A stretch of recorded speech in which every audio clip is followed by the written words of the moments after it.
Alec, we are here at Gothenburg in Sweden, and you have just received the gold medal for the discus boys under 17. How does that feel? Congratulations. It feels great, thank you. It feels great to actually get the opportunity to compete here, and I feel like I did well. I reached my PB, I reached the goal I wanted to, so I feel great about this competition and today. Yeah, the first throw you threw a 49, which almost sealed the competition for you.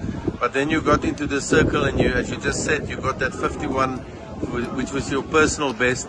What went through your mind when you just entered that circle?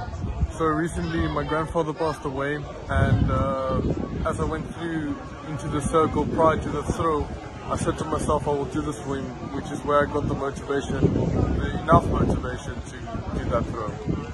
Yes, and lastly, events like these, would you say this is important for athletes from Namibia and for sportsmen in Namibia? Yes, the opportunities here are much wider or greater than it would be in Namibia, and I encourage all athletes to try and get overseas international competitions. Alec, once again, congratulations and thank you for making Namibia proud. Thank you.